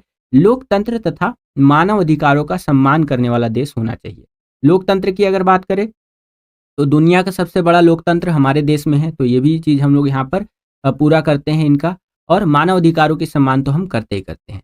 और चीज़ें बताई गई हैं कि एक ऐसा देश जो कि भौगोलिक, आर्थिक व्यवस्था तथा संस्कृति की दृष्टि से विश्व की विविधता का परिषद में अधिक प्रभावी ढंग से प्रतिनिधित्व करता हो, यानी कि अगर आप भौगोलिक दृष्टि से देखें, आर्थिक दृष्टि से देखें, सांस्कृतिक दृष्टि से देखें, तो अंतर होना चाहिए, ये नहीं कि पूरा एक ही जैसा हो। तो हमारे देश में भैया आप देखेंगे तो नॉर्थ में अलग कल्चर दिखेगा, साउथ में अलग कल्चर दिखेगा, यानी कि विभिन्न संस्कृतियों से मिलकर के बना हुआ हमारा देश है। भौगोलिक दृष्टि से अगर बात करें, तो अगर आपको पहाड़ चाहिए तो इधर उत्तराखंड में चले जाइए, आपको सपाट ज़मीन चाहिए, एकदम प्लेन ज़मीन वाला जगह चाहिए, तो इधर नीचे आ जाइए हमारा, ठीक है, साउथ में, या फिर बीच के साइड आ जाइए। अगर आपको बर्फ़ चाहिए तो चले जाइए कश्मीर। अगर आपको एकदम चिलचिलाता हुआ गर्मी चाहिए, जैसे अफ्रीका जैसे देशों में होता है, ठीक है? तो वो आप एकदम नीचे साइड चले जाइए, केरल साइड, उधर गर्मी आपको बहुत ज़्यादा तगड़ा देखने को मिलेगा। अगर आपको बारिश पसंद है तो मेघालय चले जाइए, बारिश ही बारिश मतलब भौगोलिक दृष्टि से तो बहुत ज़्यादा विविधता है हमारे देश में, ठीक है? तो हर क्राइटेरिया को हम लोग फुलफ़िल करते हैं, है कि नहीं? लेकिन फिर भी हमें स्थायी सदस्यता नहीं दी जाती, और अन्य देश भी इसको फुलफ़िल करते हैं क्राइटेरिया को, लेकिन उनको नहीं दिया जाता। खैर, तो इस क्वेश्चन का आंसर आप इस तरह से लिख सकते हैं कि सुरक्षा परिषद का स्थायी या अस्थायी सदस्य अगर बनना है किसी देश को, तो ये सारी चीज़ें वो फुलफ़िल करेगा, तब जा कर के वो बन सकता है। लेकिन ये सिर्फ़ कहने की बातें हैं, ऐसा होता नहीं है कभी भी। अस्थायी सदस्य तो फिर भी बना लेते हैं, लेकिन स्थायी सदस्य नहीं बनाते। कोई ना कोई बहाना दे ही देते हैं। जैसे भारत के संदर्भ में एक बारी बहाना दे देते हैं कि अरे भैया, हम भारत को अगर स्थायी सदस्य बना लेंगे, तो अन्य देश भी बोलेंगे हमको बनाओ, हमको बनाओ। किस-किस को बनाएँगे? खैर, आगे बढ़ते हैं। सेम यही क्वेश्चन इंग्लिश मीडियम में इस तरह से रहेगा, describe any 4 criteria proposed for the new permanent and non permanent members of the United Nations security council in the last years. तो आंसर आपको इस प्रकार से लिखना है, ये आप अपनी स्क्रीन पर देख सकते हैं। जैसे कि अगर आपको बनना है मेंबर, परमानेंट या नॉन परमानेंट, तो एक मेजर इकोनॉमी पावर होनी चाहिए, आप अच्छी खासी मिलिट्री की पावर होनी चाहिए, एंड ठीक-ठाक कंट्रीब्यूशन होना चाहिए आपका यूएन के फंड के अंदर, एंड आपको एक लार्ज पॉपुलेशन होना चाहिए आपके कंट्री में, एंड डेमोक्रेसी वगैरह, ह्यूमन राइट्स जो होते हैं उसकी रिस्पेक्ट करनी चाहिए आपके कंट्री के अंदर, एंड थोड़ा-सा कह लीजिए डाइवर्सिफ़ाई होना चाहिए, डाइवर्सिटी होनी चाहिए आपके कंट्री के अंदर, तो वो तो हमारे देश में कूट-कूट करके भरा हुआ है, ठीक है? तो इस तरह से आंसर आप इंग्लिश मीडियम में लिख सकते हैं। 20वां क्वेश्चन देखिए बच्चों, यहाँ पर क्या पूछ रहा है हमसे कि सोवियत संघ के विघटन के 4 कारण बताइए, ठीक है? इतना बड़ा जो एम्पायर था यूएसएसआर, जो 15 गणराज्यों से मिलकर के बना था, सोवियत संघ, तो वो क्यों उसका विघटन हो गया, क्यों टूट गया? तो उसके कारण आपको बताने हैं, ठीक है? तो आंसर आप इस प्रकार से लिखेंगे कि नागरिकों की राजनीतिक और आर्थिक आकांक्षाओं को पूरा न कर पाने के कारण जो है वो सोवियत संघ टूट गया था 25 दिसंबर 1991 को, ठीक है। 1991 को हमारे यहाँ पर सोवियत संघ कोलैप्स कर गया था, क्योंकि जो वहाँ के सिटीजन्स थे, उनके जो राजनीतिक और आर्थिक आकांक्षाएं थी, उनको ये पूरा नहीं कर पा रहा था। साथ ही साथ सोवियत प्रणाली पर नौकरशाही का शिकंजा कसा हुआ था, क्योंकि वहाँ पर पता है कि एक ही पार्टी का शासन है, तो जो वहाँ के सरकारी कर्मचारी थे वो किसी की सुनती नहीं थी, ना वहाँ की पार्टी किसी की सुनती थी, ठीक है। तो इस कारण से भी जो है वो सोवियत संघ टूट गया। और क्या कारण थे? कम्युनिस्ट पार्टी का राजनीति पर अंकुश। तो यही चीज़ें सिमिलर है, ठीक है। संसाधनों का अधिकतम उपयोग परमाणु हथियारों पर करना। उनके पास संसाधन तो अच्छे खासे थे, लेकिन ज़्यादातर इस्तेमाल वो कोल्ड वॉर के कारण, ये शीत युद्ध के कारण वो परमाणु हथियारों पर कर रहे थे, जिस कारण से सोवियत संघ का विघटन हो गया। प्रौद्योगिकी का मतलब होता है टेक्नोलॉजी और बुनियादी ढांचे में पश्चिम के मुकाबले पीछे रहना, ठीक है। तो अगर वेस्ट के मुकाबले देखा जाए, खास करके अमेरिका की मैं बात कर लेता हूँ, अमेरिका की से कंपेयर किया जाए तो वो काफ़ी पीछे रह चुके थे, ठीक है। और जब भी यहाँ पर पश्चिमी यानी वेस्ट की बात आती है, तो जो वेस्टर्न कंट्रीज़ है ना, अमेरिका, फ्रांस, जर्मनी, ये सब इंक्लूड हो जाते हैं, तो उनके मुकाबले काफ़ी पीछे रह गए थे। तो ये कारण थे जिस कारण से सोवियत संघ का विघटन हो गया। अब यहाँ पर 4 कारण पूछ रखे थे, मैंने आपको 5 बता दिया है, ध्यान रखिएगा, ठीक है। इन्हीं को आपको अच्छे से एक्सप्लेन करके लिख देना है, आपको पूरे में से पूरे नंबर मिल जाएंगे। यही क्वेश्चन इंग्लिश मीडियम में इस तरह से रहेगा, यहाँ पर आप देख सकते हैं, एंड आंसर आपको कुछ इस प्रकार से लिखना है बच्चों। चलिए, इसी क्वेश्चन के अंदर आपको एक अथवा एक चॉइस दे दिया है, यानी कि अगर आपको ऊपर वाला क्वेश्चन नहीं आता है तो नीचे वाला जो क्वेश्चन है इसको आप अटेंड कर सकते हैं। तो यहाँ पर अथवा में देखिए क्या क्वेश्चन पूछा है कि सुरक्षा के लिए एक नए खतरे के रूप में आतंकवाद का वर्णन कीजिए, ठीक है। आपको टेररिज्म के बारे में यहाँ पर बताना है, एजुकेशनल पर्पज़ के लिए बता रहा हूँ, क्योंकि ये सुरक्षा का एक नया खतरा है, ठीक है। तो आंसर इस तरह से आप लिखेंगे कि आतंकवाद खतरे के एक नए स्रोत के रूप में आतंकवादी नागरिकों को राष्ट्रीय सरकार के खिलाफ एक हथियार के रूप में इस्तेमाल करते हैं, ठीक है। और जो राजनीतिक संदर्भ या स्थिति को पसंद नहीं करते हैं। तो देखिए, आतंकवादी जो होते हैं उनकी ना तो कोई जात होता है, ना कोई धर्म होता है। बस उनका एक ही मकसद है, इस दुनिया के लोगों का नुकसान पहुँचाना, ठीक है। तो इस तरह से करके आप चीज़ों को लिख सकते हैं। आतंकवादी समूह एक राजनीतिक संदर्भ या स्थिति को बदलना चाहते हैं जो उन्हें पसंद नहीं करते हैं। अक्सर क्या होता है कि जो टेररिस्ट होते हैं, वो किसी पॉलिटिकल पार्टी को पसंद नहीं करते, तो उनको गिराने का प्रयास करते रहते हैं कई बारी, ठीक है। आप पाकिस्तान का एग्ज़ाम्पल ले लीजिए ना, वहाँ की जो आर्मी है वो किसके सपोर्ट पे इतना ज़्यादा ऊपर होती है? क्योंकि वहाँ के जो टेररिस्ट है, वो आर्मी का सपोर्ट करता है, और आर्मी और टेररिस्ट मिल के वहाँ की जो पॉलिटिक्स है उसको अक्सर चेंज करते रहते हैं, ठीक है। जनमानस को आतंकित करने के लिए नागरिकों को निशाना बनाया जाता है, और आतंकवाद नागरिकों के असंतोष का इस्तेमाल राष्ट्रीय सरकारों अथवा संघर्षों में शामिल अन्य पक्ष के खिलाफ करता है। अक्सर ये देखा गया है कि आतंकवादी जो होते हैं वो जो आम नागरिक होते हैं उनको निशाना बनाते हैं। जैसे अभी एक वेब सीरीज़ भी आया था आईसी 184 करके, जो 1999 में आपका जो हमारा प्लेन हाईजैक हुआ था उसको लेकर के था, ठीक है। यहाँ पर बताया भी गया है, उदाहरण के लिए विमान अपहरण, ट्रेनों के अंदर देखेंगे तो कई तरह की टेररिस्ट वाली एक्टिविटी होती है, ठीक है। बाज़ार और अन्य भीड़-भाड़ वाले स्थानों में बम लगाना, एजुकेशनल पर्पज़ के लिए बता रहा हूँ ये सिर्फ़ मैं, ठीक है। तो बहुत हद तक ये देखा गया है कि टेररिस्ट जो होते हैं केवल और केवल परेशान करने के लिए ही, आम जनमानस को परेशान करके अपना फ़ायदा निकालने के लिए ही काम करते हैं, ठीक है। तो इस तरह से इनको हम लोग एक न्यू थ्रेट के रूप में देख सकते हैं, ठीक है। और यहाँ पर एक आपको मैं बोनस वाला बात बताता हूँ, जस्ट मेरे माइंड में आया, जो आपको बहुत ज़्यादा अजीब लगेगा। अजीब ये है कि अगर मैं वेस्टर्न कंट्रीज़ की बात करूँ ना, ठीक है, ये आज तक का जो मेरा पॉलिटिक्स का नॉलेज है, पॉलिटिकल का नॉलेज है, उसके बेसिस पे मैं आपको बता रहा हूँ, जो मैंने स्टडी किया है। तो वेस्टर्न कंट्रीज़ का ना एक सिंपल सा रूल है, अगर कोई चीज़ उनके देश में घटी नहीं थी ना, तो वो मान लेते हैं कि मेरे देश में वो घटना नहीं हुई है, मतलब पूरी दुनिया में वो घटना हुई ही नहीं है। फॉर एग्ज़ाम्पल, कोरोना वायरस अगर कभी अमेरिका में गया नहीं होता, तो अमेरिका की गवर्नमेंट कभी मानती ही नहीं कि पूरी दुनिया में कोरोना वायरस भी फैल रहा है कि नहीं? तो वेस्टर्न कंट्रीज़ की एक बहुत गंदी आदत है, ऐसे ही टेररिज़्म को लेकर के भारत चिल्लाता रहता था कि देखिए टेररिज़्म बढ़ रहा है, पाकिस्तान टेररिज़्म फैला रहा है, इधर से अफ़गानिस्तान से आ रहे हैं टेररिस्ट वगैरह, ठीक है। तो अमेरिका जैसे देश बोलते थे, अरे क्या है टेररिज़्म, अरे कुछ भी नहीं है, लाइटली ले लो। लेकिन जब उनके वहाँ पे हमला हुआ, 9/11 का हमला, ठीक है, और ताज्जुब की बात ये है कि कल ही 9/11 का हमला हुआ था। आज 10 सितंबर है जब मैं ये वीडियो रिकॉर्ड कर रहा हूँ, और 11 सितंबर 2001 को, जहाँ तक मैं करेक्ट हूँ, ये हमला हुआ था। उसके बाद अमेरिका के भी भैया कान खड़े हो गए, और अमेरिका जैसे देश और वेस्टर्न कंट्रीज भी बोलने लगे, हाँ भैया भारत, बात तो आप सही कह रहे थे, आतंकवादी उतंकवादी तो परेशान करबे करता है, हम पहले आपका बात नहीं माने थे, वो बात मान रहे हैं, काहे कि हमरो यहाँ देखिए ना प्लेनवा ला करके और छोड़ दिया, तो अब हम आपका बात मानेंगे और आपका साथ देंगे आतंकवादी उतंकवादी को खत्म करने के लिए। और यहाँ पर भारत का एक ही रिएक्शन था, ससुरा तुमको हम कब से कह रहे हैं कि आतंकवादी सब सही नहीं है, इन सबको खत्म करो, पैसा डोनेट करके मारो इन सबको, तुम ये बात मानबे नहीं करता था, और जब तुम्हारा घर में यहाँ दिक्कत हुआ तब जाके तुमको रियलाइज होता है कि हाँ आतंकवादी खतरनाको होता है। तो ऐसा तो अश्नीर ग्रोवर की एक बात आ रही है कि ओपन करते हैं लोग। खैर, चलिए आगे बढ़ते हैं, बार-बारी मैं फ्लो में बह जाता हूँ। यही क्वेश्चन इंग्लिश मीडियम में इस तरह से रहेगा, describe terrorism as a new threat to security. तो आंसर आपको कुछ इस प्रकार से लिखते हुए चलना है बच्चों, ठीक है। चलिए आगे चलते हैं, अगला क्वेश्चन देखिए, 22वां क्वेश्चन क्या है यहाँ पर कि प्रथम 3 आम चुनाव में कांग्रेस के प्रभुत्व के क्या कारण थे, ये आपको बताने हैं। फर्स्ट 3 जनरल इलेक्शंस जब हुए थे इंडिया के अंदर, यानी पहले 3 आम चुनाव जब हुए थे, तो उसके अंदर कांग्रेस का ही दबदबा देखने को मिला था, कांग्रेस पार्टी का। तो ऐसा क्यों था?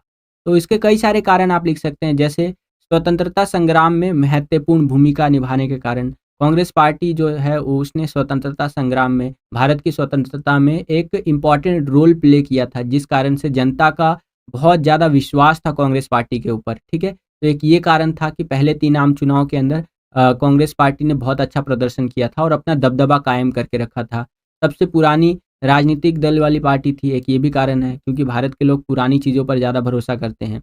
पार्टी का राष्ट्रव्यापी नेटवर्क होना, उस टाइम पे केवल यही एक पार्टी थी जिसका पूरे देश में अपना नेटवर्क था, चाहे पूरे देश भर में संस्था वगैरह हो, ब्रांचेस वगैरह हो, या फिर पूरे देश के लोग इससे जुड़े हुए हो, ठीक है। प्रसिद्ध नेता इसके अंदर थे, जैसे हमारे पंडित जवाहरलाल नेहरू जी हो गए, शास्त्री जी हो गए, इंदिरा गांधी जी हो गए। ये इंदिरा गांधी जी वगैरह तो बाद में आए थे, नेहरू जी हो गए उस टाइम पे, पटेल जी हो गए, और भी बहुत ज़्यादा फेमस लीडर्स थे। तो लोग अक्सर फेमस लोगों को ज़्यादा सपोर्ट करते हैं, और इस कारण से भी जो आपका कांग्रेस पार्टी था वो फर्स्ट 3 जनरल इलेक्शंस, यानी पहले 3 आम चुनाव में बहुत अच्छा प्रदर्शन उन्होंने किया था, एक तरह से डोमिनेट कर रहे थे इलेक्शंस को उस टाइम पे वो, ठीक है। सबको समेट कर मेल-जोल के साथ चलने वाली प्रकृति थी इस पार्टी की, यानी कि इस पार्टी के अंदर सभी तरह के लोग आपको देखने को मिल जाते हैं उस टाइम पे, ठीक है। और भारत की चुनाव प्रणाली, ये भी चीज़ आप लिख सकते हैं। तो इन कारणों से कांग्रेस पार्टी जो थी उसका पहले 3 आम चुनाव में बहुत तगड़ा वर्चस्व हमें देखने को मिला था, ठीक है बच्चों। ये क्वेश्चन भी इंपॉर्टेंट है, आ जाता है कई बार पेपर में। सेम यही क्वेश्चन इंग्लिश मीडियम में इस तरह से रहेगा, what were the reasons for the dominance of Congress in the first 3 general elections. तो आप यहाँ पर इंग्लिश मीडियम में आंसर देख सकते हैं, इस प्रकार से आंसर आपको लिखना है बच्चों, ठीक है। इसी क्वेश्चन में आपको एक अथवा दे दिया है, एक चॉइस दे दिया है, यानी कि अगर आपको ऊपर वाला क्वेश्चन नहीं आता है तो नीचे वाला जो क्वेश्चन है इसको आप अटेंड कर सकते हैं। इसके अथवा इसके चॉइस में देखिए क्या क्वेश्चन हमसे पूछा गया है कि शक्ति संतुलन क्या है, कोई देश इसे कैसे कायम करता है, what is the balance of power and how does a country maintain this, ठीक है। तो बहुत ही आसान लेकिन काफी इंपॉर्टेंट क्वेश्चन है, इसको समझिए। शक्ति संतुलन क्या होता है? तो शक्ति संतुलन वह व्यवस्था है जिसमें निरंतर प्रयास रहता है कि कोई देश अधिक शक्तिशाली बनकर वर्तमान संतुलन को बिगाड़ न दे, ठीक है। एग्जाम्पल के लिए, जब भारत ने अपना परमाणु परीक्षण किया 1999 के अंदर, तो उसी टाइम पे पाकिस्तान ने भी अपना परमाणु परीक्षण कर लिया, है कि नहीं? तो इससे क्या हुआ, एक शक्ति संतुलन यहाँ पर बना रहा। हालांकि हम लोग को कभी पाकिस्तान के खिलाफ या इन सब के खिलाफ जो है परमाणु हथियारों का प्रयोग नहीं करते, हमारी पॉलिसी में है, लेकिन फिर भी पाकिस्तान को एक डर था और उन्होंने भी अपना यहाँ पर जो है इसको टेस्ट कर लिया और उनके पास भी परमाणु हथियार हो गए। तो इससे क्या हुआ, एक पावर का बैलेंस बना रहा, है कि नहीं? क्योंकि भारत को भी पता है उनके पास बम है और उनको भी पता है कि हमारे पास है, तो दोनों एक दूसरे पर हमला करने से पहले 100 बार सोचेंगे, ठीक है। वैसे ही रशिया ले लीजिए, रशिया के पास भी परमाणु बम है और अमेरिका के पास भी परमाणु बम है कि नहीं?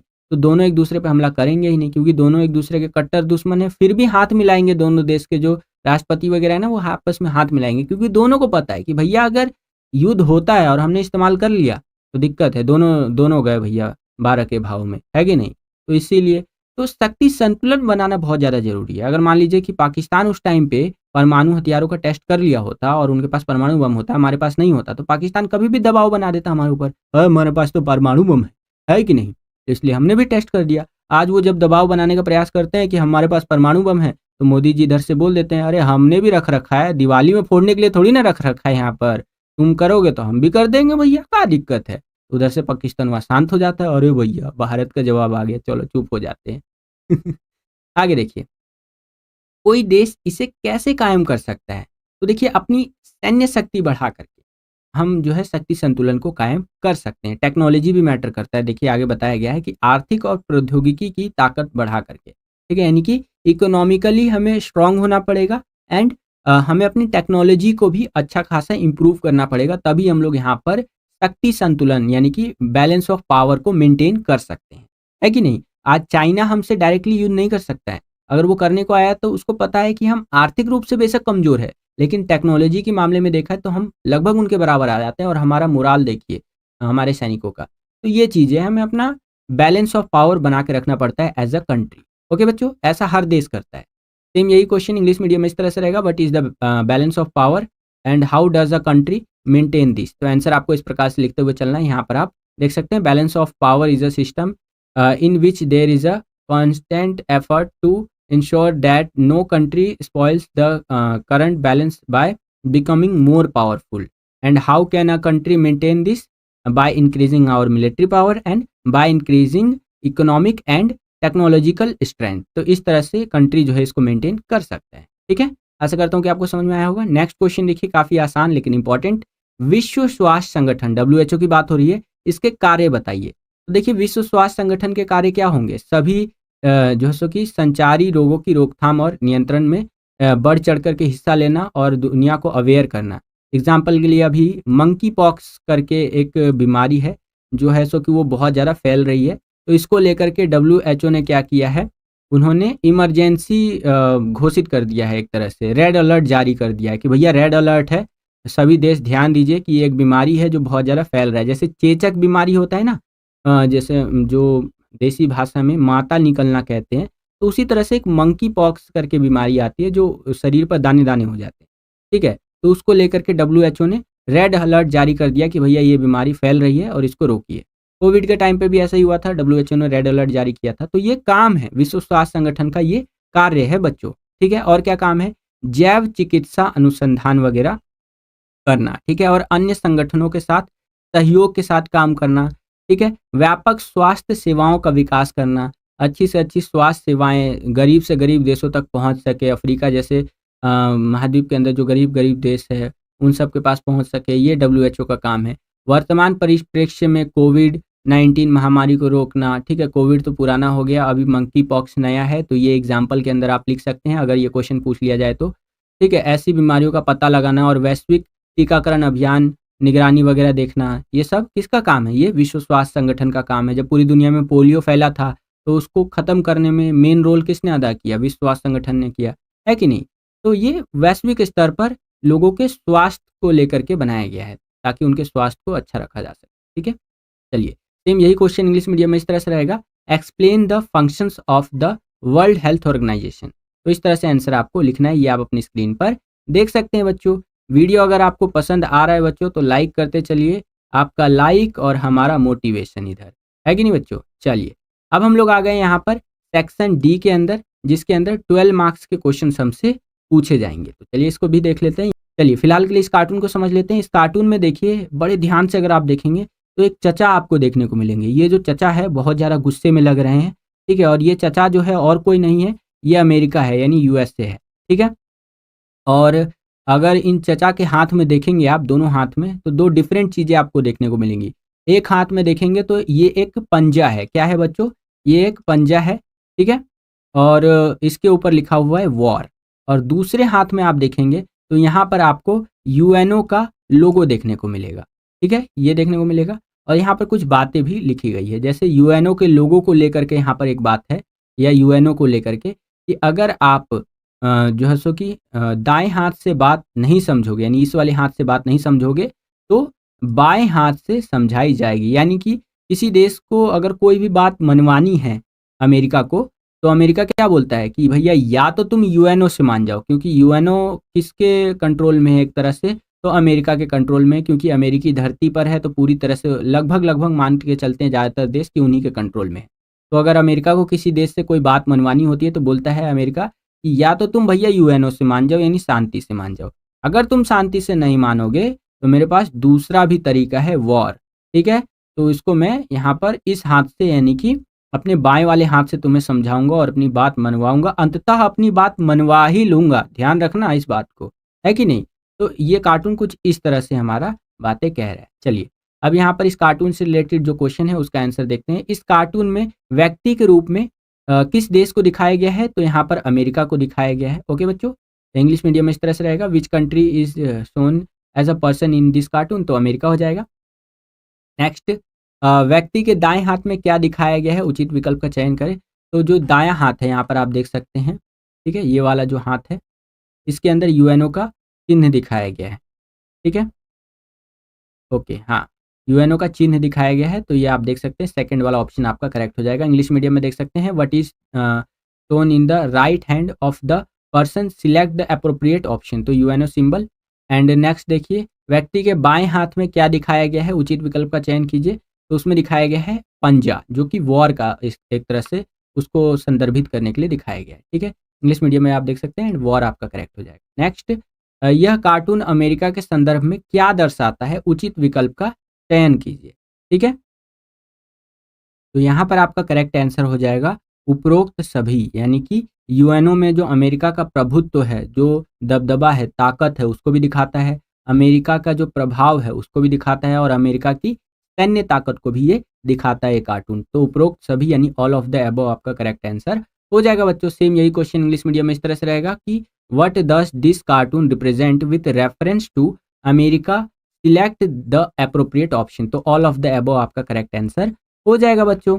आगे चलते हैं, अब हम लोग आ गए हैं मैप वाले क्वेश्चन के अंदर, तो इसको भी थोड़ा सा स्टडी कर लेते हैं भैया।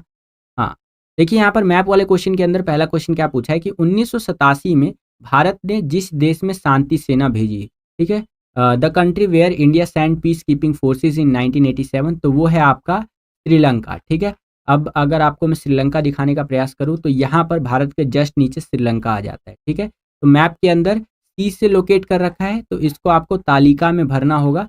तो देखिए क्वेश्चन नंबर पहला है हमारा, और मैप के अंदर सी से लोकेट कर रखा है, तो मैंने सी लिख दिया। देश का नाम क्या है, श्रीलंका। ठीक है, यहाँ पर CN लिख रखा है ना, CN का मतलब होता है कंट्री नेम।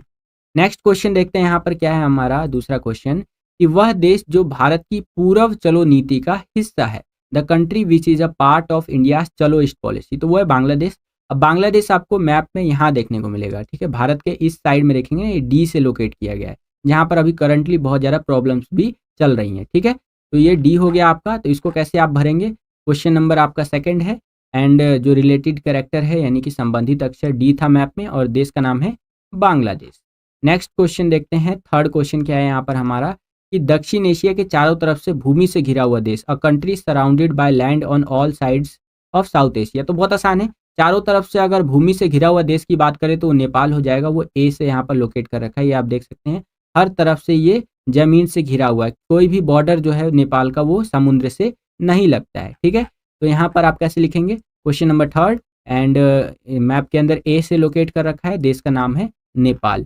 फोर्थ क्वेश्चन देखिए यहाँ पर क्या है, चौथा क्वेश्चन है कि वह देश जहां 1999 के बाद सैनिक तख्तापलट हुआ, country where military coup took place after 1999, तो वह है हमारा पाकिस्तान। ठीक है, पाकिस्तान के अंदर कई बारी सेना का शासन आ चुका है, तो ये बी से लोकेट किया गया है। ठीक है, तो इसको आपको सिंपली क्या करना है, क्वेश्चन नंबर फोर्थ, एंड संबंधित अक्षर है बी, और देश का नाम है पाकिस्तान। ठीक है बच्चों, चलिए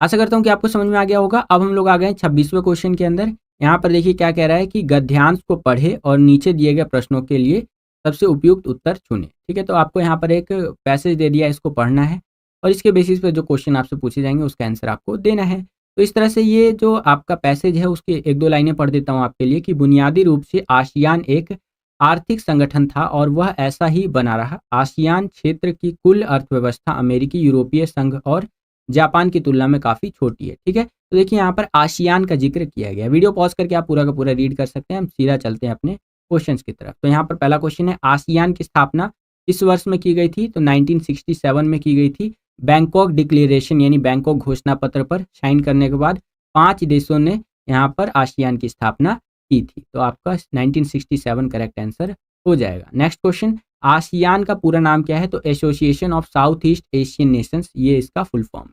नेक्स्ट, आसियान का उद्देश्य क्या था?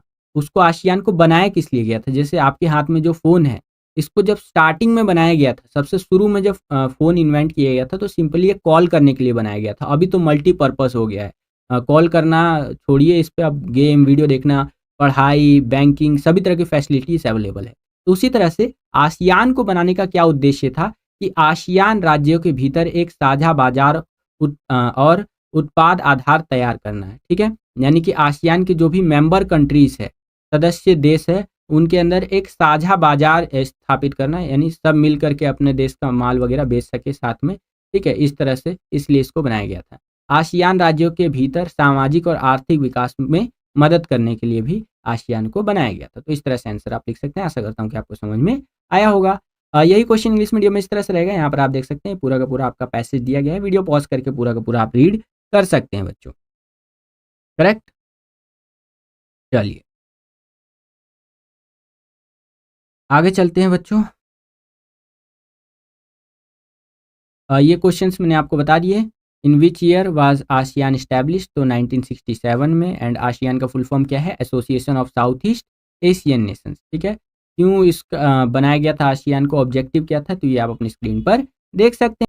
तो बस बच्चों, यही था आज का ये वीडियो। आशा करता हूँ आपको ये वीडियो पसंद आया होगा। अगर आपको ये वीडियो पसंद आया तो लाइक तो कर ही दीजिएगा। और देखिए बच्चों, ये हमारा पार्ट 1 का वीडियो था। पार्ट 2 का वीडियो भी जल्दी अपलोड करूँगा मैं आपको। और जैसे ही अपलोड हो जाएगा इसी सैंपल पेपर का पार्ट 2 का वीडियो, डिस्क्रिप्शन बॉक्स में आपको लिंक मिल जाएगा, उस पर क्लिक करके जरूर देख लीजिए, ठीक है? और चैनल को अभी तक आपने सब्सक्राइब नहीं किया है तो सब्सक्राइब कर लीजिए। इसी तरह की वीडियोस हम आपके लिए लेकर के आते रहते हैं। जैसे ही आप चैनल को सब्सक्राइब करेंगे, बगल में आपको बेल का, घंटी घंटा कुछ भी कह सकते हैं, उसका आइकन देखने को मिलेगा। उसको प्रेस करके ऑल पे क्लिक कर दीजिएगा, जिससे कि जो भी हम नया वीडियो अपलोड करें, जैसे पार्ट 2 का वीडियो भी आने वाला है, इस तरह की वीडियोस का नोटिफिकेशन सबसे पहले आपके फ़ोन पर आ जाया करे और आपकी जो तैयारी है बोर्ड एग्जाम्स के लिए, वो और भी बेहतर से बेहतर तरीके से हो सके। इस वीडियो के लिए इतना ही। मिलता हूँ आपसे अगली और एक्साइटिंग वीडियो में। तब तक के लिए खुश रहिए, खुश रखिए सभी को। जय हिंद, वंदे मातरम।